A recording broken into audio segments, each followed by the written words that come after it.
It's Darkside Phil's Game of the Year Awards, the best games of 2017. Number 10, Mario Cross Rabbids Kingdom Battle.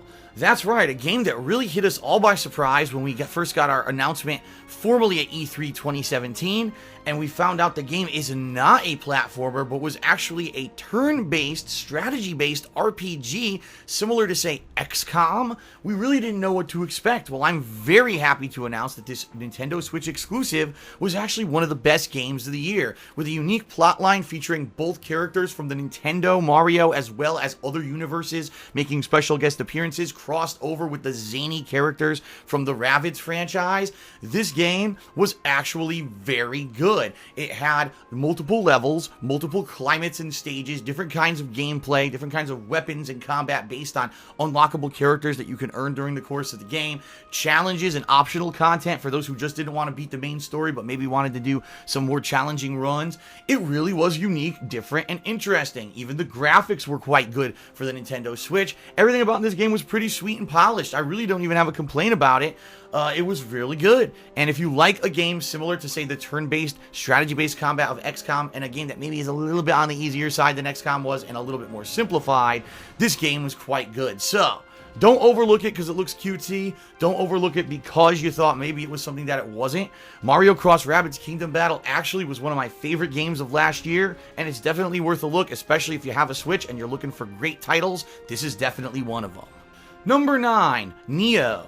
That's right, the game that kind of tried to take the formula of Dark Souls and do something a little bit more differently with it by turning it more into a kind of feudal Japan kind of mythology with demons tied in with samurai and soldiers. And yes, it is gruelingly difficult just like Dark Souls. In fact, in some parts, I even think it would be more difficult than Dark Souls, but it actually added in a wide variety of weapons, of gameplay. You could switch between combat styles on the fly and do high to mid to light attacks and just do some really unique stuff in this game that you can't really do in the Dark Souls franchise. This was a great outing, and honestly, the game was incredibly long. The graphics were good, and you even had the graphical option if you wanted to run the game at 30 frames per second with more detail, or 60 frames per second, which, by the way, definitely do, because it makes the game so much easier, unlike the Dark Souls franchise that has always run at 30 frames. When you're playing a more difficult game like this at 60 frames, you can react better. I was pulling off timed reversals and things in this game that I could never do in the Dark Souls franchise.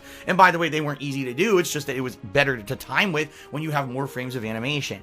I really liked Nioh. I thought that it was a pretty interesting outing from a company that was trying to do something similar to what someone else had done, but put a unique spin and flair on it. I actually hope that there is a sequel and that they do things a little bit differently. Only real complaint I had about the game is a lot of enemies were very repetitive and or showed up a million times in the game. There were enemy types that constantly just kept repeating over and over, and it would have been nicer if there was more variety in the boss fights, more variety with the enemies, but it was alright for what it was. It was a good first outing. I really enjoyed it. Nioh, definitely, if you like gruelingly difficult games like Dark Souls, it's probably right up your alley, especially because there was no game from Software this year. This one takes a Game of the Year spot.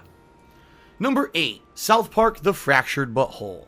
That's right, our motley crew of familiar miscreants from South Park, Colorado, make a return to gaming greatness this year with an RPG that's kind of the sequel spin-off, directly following the plotline of the Stick of Truth game from a few years back that put South Park on the map as a gaming dynamo. This time around, the kids have opted to become superheroes, taking different themes, elements, and plotlines very similar to things you've seen in superhero movies recently, such as the current Marvel Cinematic Universe and DC Cinematic Universe outings, and also spoofing the whole idea of the Marvel superhero Civil War plotline.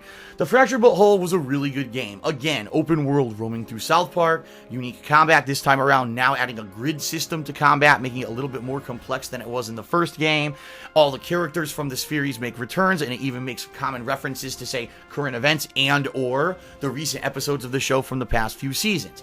If anything, the reason that South Park isn't higher on my list is twofold. Number one, the combat was too similar to the first game, and in my opinion, adding the grid system really didn't add as much variety as I would have liked. It really felt like almost the combat was too easy and superfluous to the game, and the game maybe could have been a little bit better if they did something different with the actual combat than making it so similar to the first game. Again, the grid system not adding much. Number two, I really don't feel this game was as funny as South Park: The Stick of Truth, because we were in the same environment. You're pretty much in the same locations.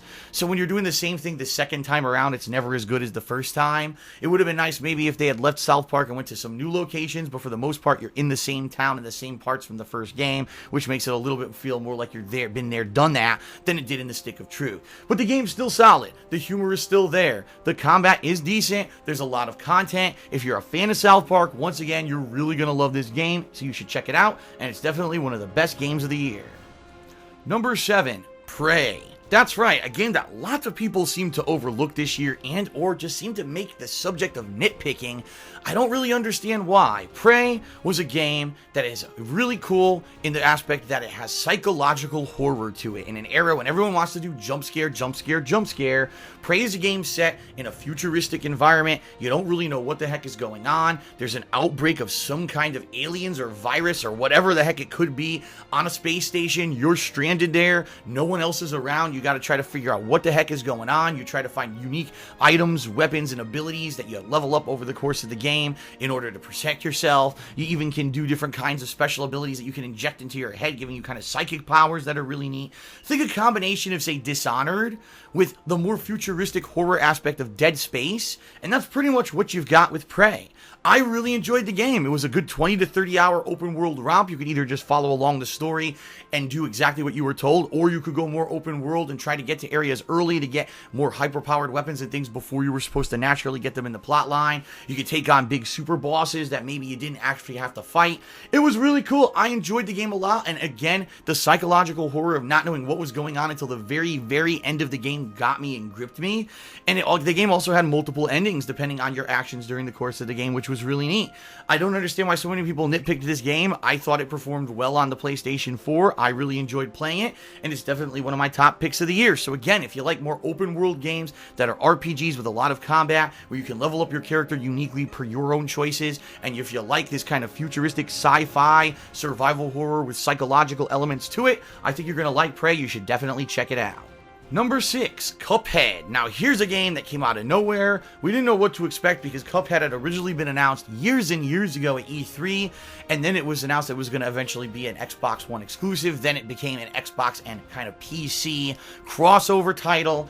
And by the time it was finally released this fall, we were like, man, this game's been in development for so long. I wonder what the heck it's really going to be. You know, old school cartoony graphics combined with really hardcore shoot 'em up gameplay from yesteryear. Think kind of 1980s style NES games. And that's what you get in Cuphead. And you know what?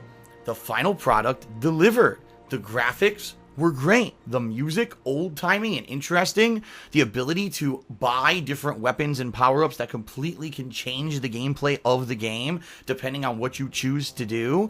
And some of the most difficult and challenging, unique boss runs of any game in recent memory, but at the same time, it's all perfectly fair. And if you dedicate enough time and dedication to the game, you can persevere and beat it. Take it from me.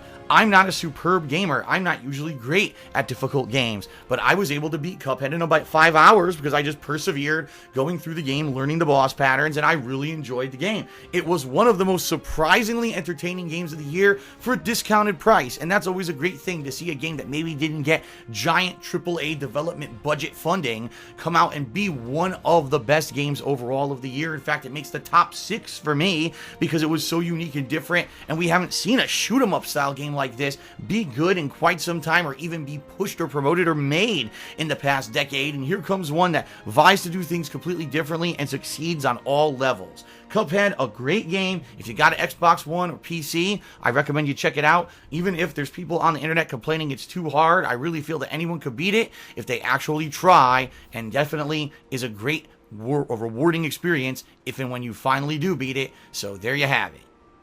Thanks for watching this part of my Game of the Year Awards countdown, everyone. And if you enjoyed it, please consider giving this video a like here on YouTube, as well as subscribing right here to my DSP Gaming channel, where not only will I be uploading the rest of this countdown series, but also on a daily basis, I upload all of my gaming archives from my daily live streams. So you can expect tons of raw, unedited gameplay of both big AAA releases, as well as throwbacks and other fun multiplayer stuff in the future. If you'd like to join me live, head over to my Twitch TV channel at twitch.tv twitch.tv/DarksidePhil every single day. I'm usually streaming 1 or 2 major streams of several hours of gameplay. It's a lot of fun with stream chat interaction, and my channel has grown tons in the past year. Give it a look if you at all have a chance. Thanks a lot for watching, everyone, and I'll see you next time right here with the Game of the Year Countdown. Peace out.